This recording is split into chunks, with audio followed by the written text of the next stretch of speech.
Assalamualaikum warahmatullahi wabarakatuh. Pada pertemuan hari ini, saya coba jelaskan materi selanjutnya tentang reksadana dan obligasi. Untuk yang pertama, saya coba jelaskan tentang reksadana ya.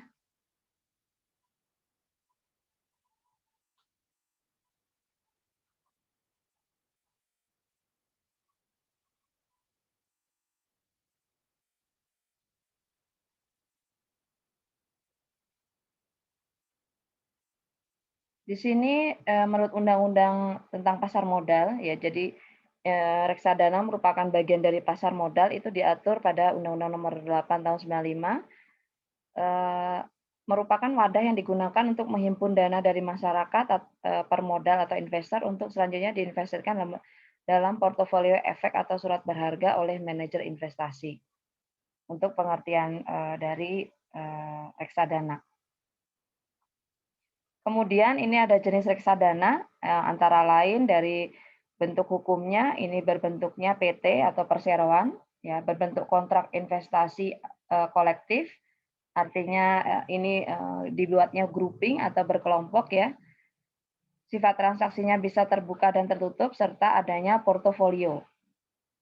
Bentuk hukumnya PT ya. Kalau PT berarti setoran modalnya biasanya minimalnya itu pasti di atas apa, CV yang lebih kecil. Ya, kalau PT lebih besar untuk setoran modalnya.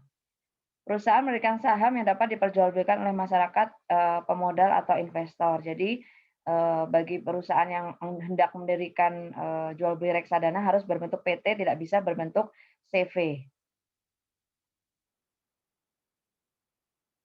Kemudian bentuk hukumnya berbentuk kontrak investasi kolektif atau KIK ya.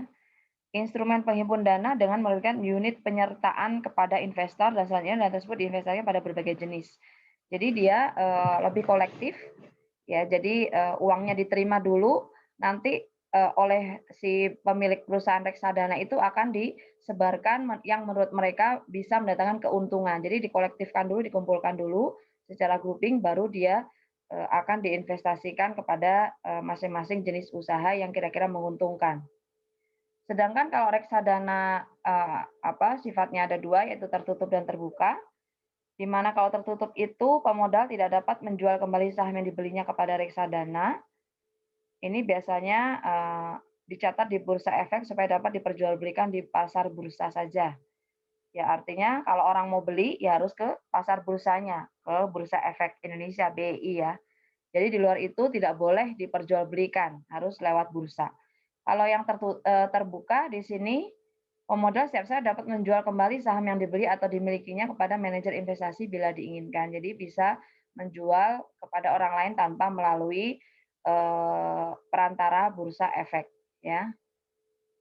Kemudian di sini ada portofolio. Portofolio lebih pada gambaran ya, dari mulai detail pasar uangnya, bagaimana pendapatannya berapa ya, dana campurannya nanti berapa, kemudian reksadana sahamnya itu berapa yang akan ditetapkan, dan mungkin reksadana syariah yang perhitungannya pasti berdasarkan perekonomian Islam atau perekonomian syariah. Ini jenis-jenis reksadananya.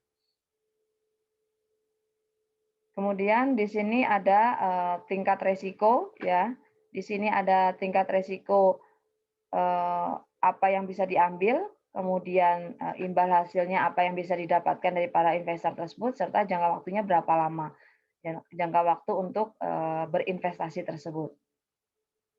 Kemudian di sini ada tadi jenis-jenis reksadana dan ini ada resikonya, jangka waktu serta tujuan. Ya, kita pilih yang mana, mau yang beresiko rendah, ya tujuannya ini, dengan jangka waktunya pasti lebih pendek karena resikonya rendah. Kalau menengah, pasti jangka waktunya juga menengah, kalau tinggi biasanya lebih panjang karena perhitungannya investasinya juga lebih besar. Kemudian ada yang campuran, kita memilih menengah dan tinggi. Artinya kita bisa mengambil investasi jangka menengah dan jangka panjang. Tentunya pertumbuhan harganya dan pendapatannya pun juga bisa lebih besar lagi untuk didapatkan. Kemudian di sini ada capital gain. Jadi keuntungan apa yang dapat dari reksadana ya, ada capital gain ya. Di sini adalah nilai aktiva bersih. per unit penyertaannya, ya artinya berapa nilainya. Selanjutnya untuk jenis reksadana dan pasar uang, pembagian keuntungan dilakukan setiap hari dan langsung diinvestasikan kembali. Ini berkaitan dengan pembukaan awal pasar modal dan penutupan harga di pasar modal untuk jenis reksadana pasar uang ini. Kemudian ada untuk jenis reksadana selain pasar uang, keuntungan dibagikan dalam bentuk uang tunai atau dapat diinvestasikan kembali. Jadi lebih benefitnya lebih dapat dirasakan oleh para investor. Kita tergantung mau pilih yang mana. Kalau kitanya mau mendapatkan keuntungan pembagian tiap hari, ini bisa memilih pasar reksadana pasar uang. Kalau untuk reksadana selain pasar uang dibagikan dengan uang tunai atau dapat diinvestasikan kembali pilihannya ya. Tapi kalau untuk pasar uang langsung diinvestasikan, kalau ini bisa dibawa pulang uangnya. Kemudian istilah dan peran-peran dalam reksadana, di sini ada nilai aktiva bersih. Apa itu nilai aktiva bersihnya?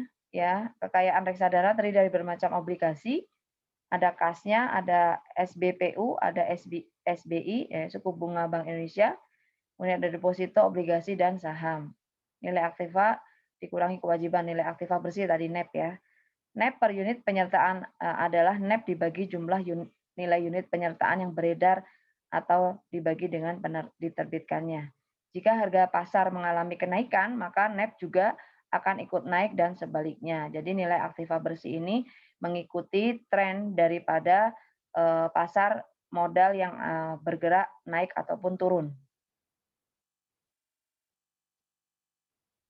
Untuk manajer investasi ya, fungsinya di sini adalah pihak yang kegiatan usahanya mengelola portofolio efek dan untuk para nasabahnya. Jadi manajer investasi itu mengelola seluruh efek daripada para nasabah, ya.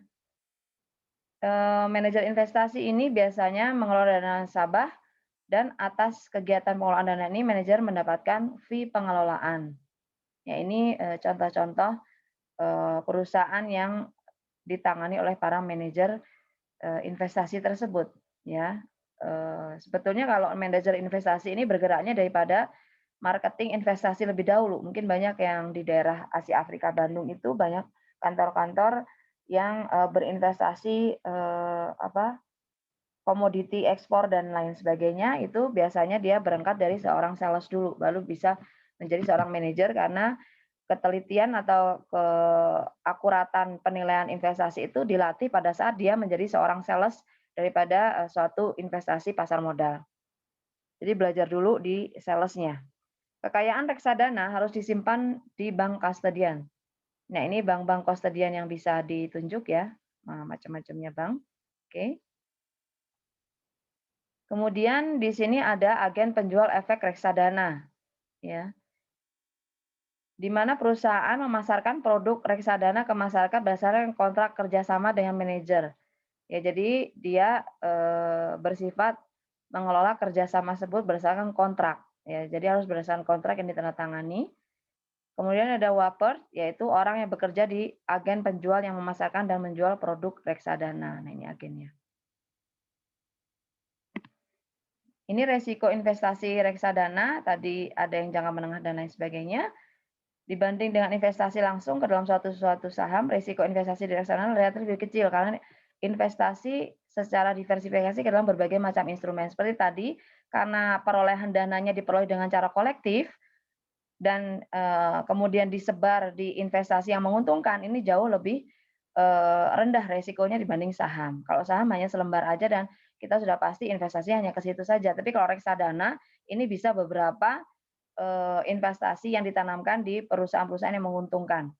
Resikonya di sini adanya perubahan ekonomi dan politik tentunya lebih kepada makroekonomi, berkurangnya nilai unit penyertaan, misalnya kita nyertakan di satu pertanian, ternyata pertanian lagi anjlok misalnya. Nah ini berkurangnya hanya resikonya di satu unit itu saja. Tapi misalnya kita unitnya di kelautan, kita tanamkan juga di situ, kita tidak mengalami suatu kerugian di kelautan. Jadi resikonya hanya di satu unit. Kemudian resiko likuiditas, yaitu yang berkaitan dengan pembayaran kewajiban dan lain sebagainya. Ada resiko pertanggungjawaban atas harta atau kekayaan, juga resiko terjadinya wan prestasi. Wan prestasi ini bila mana investasi kalian atau uang kalian itu dibawa lari atau misalnya pembagiannya tidak sesuai. Ya, makanya dalam hal berinvestasi itu harus tahu kontrak-kontrak dan lain sebagainya supaya tidak terjadi uang prestasi.